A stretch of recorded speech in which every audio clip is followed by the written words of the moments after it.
Nadreen अस्सलाम वालेकुम। Inside news के नए प्रोग्राम के साथ मैं हूं इब्राहिम राजा और आज हम बात करेंगे कि पाकिस्तान को सर्जिकल स्ट्राइक की धमकी देने वाले भारतीय वज़ीर दाखिला अमित शाह की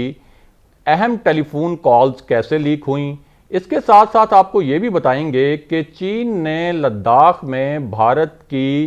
किन दो इंतहाई अहम दिफाई पोजीशंस पर कब्जा कर लिया है, जहां से वो भारत के ज़ेरे तसल्लुत सियाचिन तक भी पहुंच सकता है। और खुद भारतीय दिफाई तज्जियाकारों के मुताबिक कौन से तीन अहम ऐसे मकामात हैं जहां भारतीय फौज को पाक फौज की बराह रास्त कार्रवाई का खदशा है। अगर आप इस खबर की तफसील जानना चाहते हैं और आने वाले दिनों में भी अहम मामलात से आगाह रहना चाहते हैं तो हमारे चैनल को सब्सक्राइब कीजिए। और अब बात करते हैं आज के मौजू पर। तो आपको बताएं कि लद्दाख और उससे मुल्का सरहदी इलाकों में चीन ने भारत के दो इंतहाई अहम इलाकों और दिफाई पोजीशंस पर कब्जा कर लिया है। और ख़ुद भारतीय दिफाई तज्जियाकार कह रहे हैं कि चीन अब इस पोजीशन में है कि वो भारत के ज़ेरे तसल्लुत सियाचिन तक भी पहुंच सकता है। इन दो अहम दिफाई पोजीशंस की क्या तफसीलात हैं वो आपको इसी वीडियो में थोड़ा आगे चलकर बताएंगे। लेकिन पहले आपको पाकिस्तान पर सर्जिकल स्ट्राइक की धमकी देने वाले भारतीय वज़ीर दाखिला अमित शाह का घिनौना पस मंज़र और बैकग्राउंड मुख्तसरन बता दें। 56 साल के अमित शाह ये शख्स बाकायदा तौर पर भारत की इंतहापसंद और दहशतगर्द जमात RSS का रुकन रहा और 2002 में गुजरात में जो मुस्लिम कुश फसादात हुए थे उसमें भी ये शख्स मुलविस रहा। और उस दौरान जिन पुलिस अफसरान ने गवाही दी थी इन फसादात के मुतल्लिक उन अफसरान को ये शख्स साइड लाइन करता रहा। इसके साथ साथ इस शख्स के मुतल्लिक खुद भारतीय तहकीकाती एजेंसी CBI ने ये रिपोर्ट पेश की थी कि ये शख्स जो है इसने रिश्वत और भत्ता लेकर 3 अफराद को कत्ल करवाया था। और इस सिलसिले में CBI ने इस शख्स की जो कॉल्स थी टेलीफोन कॉल्स वो भी रिकॉर्ड की थी, उन टेलीफोन कॉल्स को लीक भी किया और उनको बतौर सबूत अदालत में भी पेश किया। और ये जो शख्स है ये भारत के अंदर गिरफ्तार भी रहा और इसके ऊपर ये भी इल्ज़ाम है कि इसने एक भारतीय खातून अफसर के टेलीफोन कॉल्स भी रिकॉर्ड करने की कोशिश की। और इसके साथ साथ बहुत अहम बात यह भी है कि अमेरिका का जो आला तरीन कमीशन है मजहबी आज़ादियों से मुतल्लिक, उसने अमेरिकी हुकूमत को ये सिफारिश की है कि इस शख्स के अमेरिका में दाखिले पर पाबंदी लगाई जाए। तो ये बैकग्राउंड है अमित शाह का जो इस वक्त पाकिस्तान पर सर्जिकल स्ट्राइक की धमकियां दे रहा है। और ये जो धमकी दी है अमित शाह ने इसका बहुत गहरा ताल्लुक है भारत को जो लद्दाख और उससे मुल्का सरहदी इलाकों में चीन के हाथों हजीमत उठानी पड़ी है। और ये हजीमत उसको जो उठानी पड़ी है ख़ास तौर पर 2 इलाकों में, उसकी आपको तफसीलात बता देते हैं। वैसे तो ये जो लाइन ऑफ एक्चुअल कंट्रोल है जो 3440 किलोमीटर लंबी है भारत और चीन के दरमियान, यहाँ लद्दाख और उससे मुल्का सरहदी इलाकों में 4 अहम मकामात हैं जहाँ चीन ने भारतीय दिफाई पोजीशंस पर कब्जा कर लिया है। लेकिन इनमें से 2 जो पोजीशंस हैं वो भारत के लिए बहुत अहम हैं और उन पर कब्जे को बहुत ही तशवीशनाक करार दिया जा रहा है। इनमें एक तो है गालवान रिवर वैली। यहाँ जो चीन ने कब्जा किया है भारतीय इलाके पर, उसके बाद अब भारत के लिए ये मुमकिन नहीं रहा कि भारत इस इलाके में जो दिफाई नौयत की तामीरात कर रहा था वो इन तामीरात को जारी रख सके। और ख़ास तौर पर वो जो दिफाई नौयत का पुल भारत यहाँ बना रहा था अब उसकी तामीर जो है वो चीन रोकने की पोजीशन में आ गया है। इसके साथ साथ दूसरा जो इधर एक बहुत अहम सेक्टर है वो है दौलत बेग ओल्डी सेक्टर। और ख़ुद भारतीय दिफाई तज्जियाकार ये कह रहे हैं कि चीन का लॉन्ग टर्म प्लान यहाँ पर ये है कि ओल्डी बेग सेक्टर से भारत को काटा जाए। और अगर भारत को ओल्डी बेग सेक्टर से काट दिया गया और चीन इस पोजीशन में है कि वो ओल्डी बेग सेक्टर को भारत से काट दिया जाए तो फिर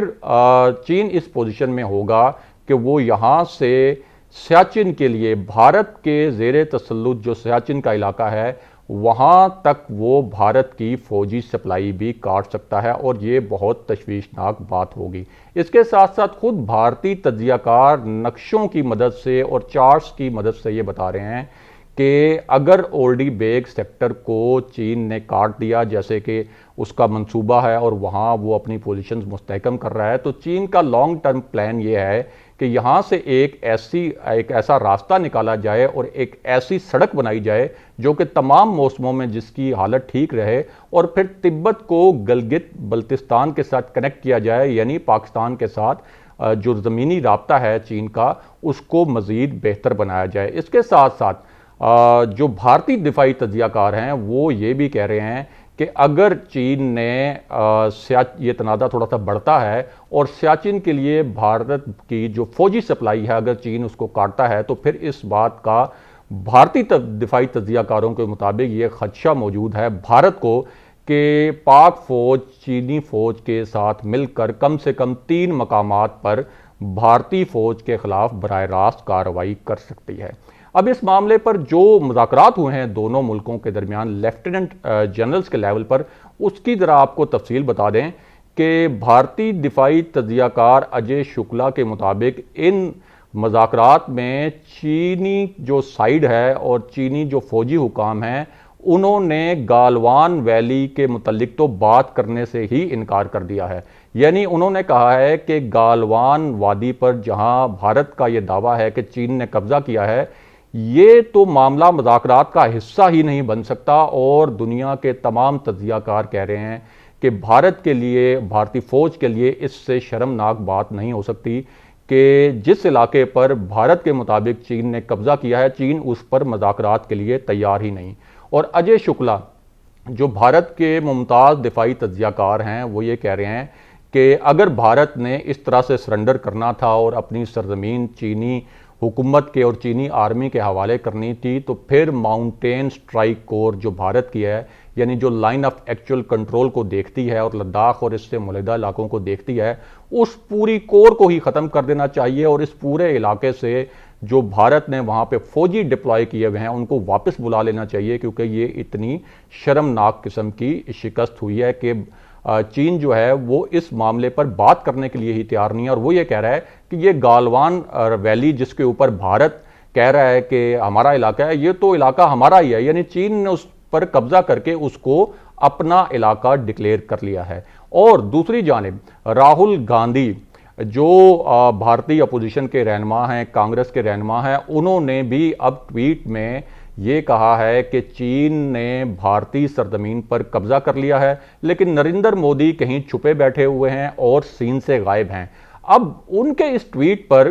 बीजेपी के एक रहनुमा ने जो ट्वीट किया है वो उससे भी ज़्यादा दिलचस्प है, और उसमें उन्होंने वो सारी तफसील बताई है कि कांग्रेस के ज़माने में चीन ने भारत के किन किन इलाकों पर कब्जा किया। यानी उन्होंने इनडायरेक्टली तस्लीम कर लिया कि भारत जो है वो चीनी फौज के हाथों, चाहे वो कांग्रेस का दौर हो चाहे बीजेपी का दौर हो, भारतीय फौज जो है वो चीनी फौज से सरहदों पर शिकस्त खाती रही है और अपना इलाका जो है वो चीन के हाथों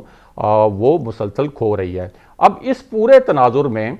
अमित शाह ने पाकिस्तान पर सर्जिकल स्ट्राइक की धमकी दी है, क्योंकि ख़ास तौर पर कोशिश है भारतीय हुकूमत की कि इस पूरे मामले में पाकिस्तान को भी शामिल किया जाए। और आपको बताएं कि ये जो पूरा एक स्टेज तैयार किया जा रहा है कि पाकिस्तान के ऊपर कोई सर्जिकल स्ट्राइक किया जाए या कोई मिस एडवेंचर पाकिस्तान में किया जाए, जैसा कि बालाकोट में किया गया था,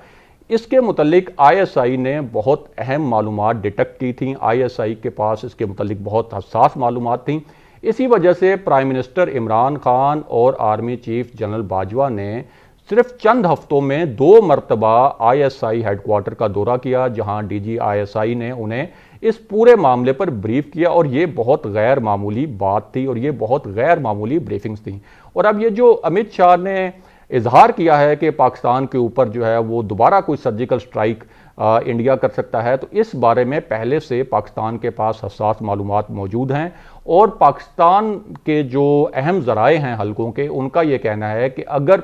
भारत ने इस मरतबा को मिस एडवेंचर किया तो जो भारत का एक्शन होगा पाकिस्तान का रिएक्शन उससे बहुत ज़्यादा होगा, उसका पैमाना, उसका स्पेक्ट्रम जो है, उसका कैनवस बहुत ज़्यादा वसी होगा। यानी पाकिस्तान के पास जिस किस्म का सरप्राइज पाकिस्तान ने पहले बालाकोट एडवेंचर के बाद दिया था भारत को, उससे बड़ा सरप्राइज जो है इस वक्त तैयार है।